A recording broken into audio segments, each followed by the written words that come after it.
The new VB WRX has taken a lot of people by surprise.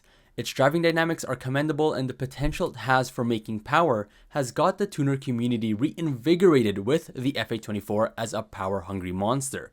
Some WRXs even go beyond 500 wheel horsepower on stock internals. But the one thing I keep hearing is that the transmission is its weakest link. People say that if it only had an STI transmission, then it would be a full package.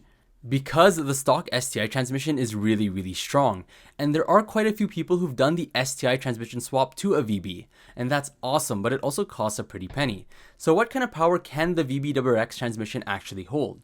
Let's take a quick look at the transmission itself and look at what power people are able to hold on their modified VB WRXs. Before we get into it, I'm Sep. I'm a car enthusiast making videos for enthusiasts like yourselves, so please go ahead and subscribe to get your weekly dose of car content. The 6-speed in the VB is essentially the same as the VA WRX generation, and that transmission is essentially the same as the transmission from the 5-speed GR WRXs, but with an extra gear. I tried looking for any indication that Subaru had upgraded the transmission in the VB, but to no avail. It's still the TY75 transmission, which was first introduced in 1984, when the 3rd gen Leon was released, but it obviously has changed over the years, so let's dive into what this transmission features.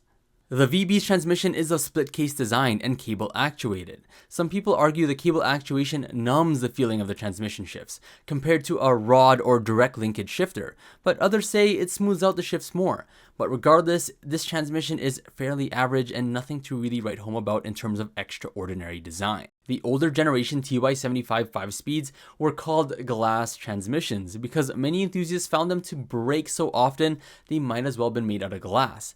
What I found on the interwebs about the TY75 WRX transmission is that it's good for around 350 wheel horsepower. Anything more than that results in this. How's the trans holding up? Fine, man. I don't know how. How's the trans holding up? But that number doesn't really convince me. Let's go find some VB WRXs that break through that 350 wheel horsepower mark, metaphorically and maybe literally. The first build I want to feature is the RZ1 VB500 Super GT. He had his WRX tuned to 400 wheel horsepower and 455 pound-feet of torque. Shortly after a track day though, the transmission ended up breaking with a hole through the transmission housing.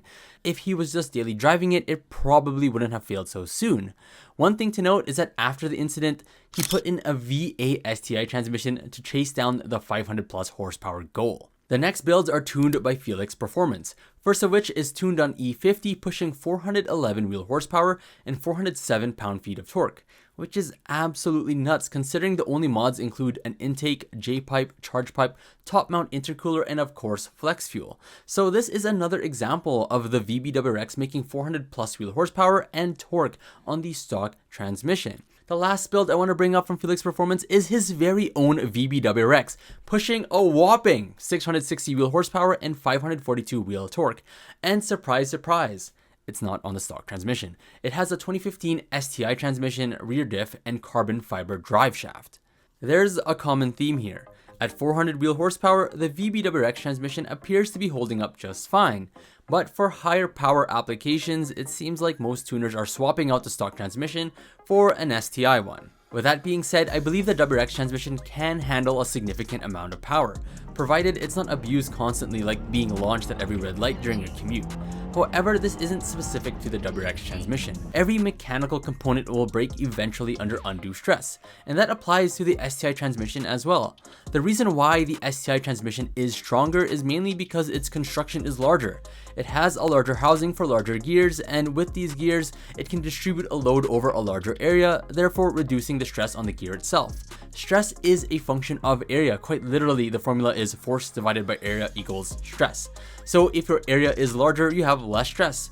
Engineering explained, please notice me. There is no magic number, but if I were to guess, the 400 wheel horsepower range is probably the safe limit for these transmissions for normal day-to-day driving.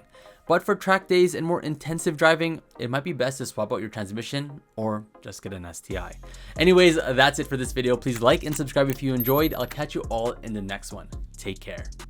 So this is the guy that's sleeping behind me in the video. For some reason, he decided to take a nap in my room while I was filming, but it was fine because he was pretty chill. But this is Pudgy. It's my French Bulldog. Every car guy needs a dog, especially Subarus. They kind of say that Subaru is a pet brand, a dog brand. Anyways, goodbye.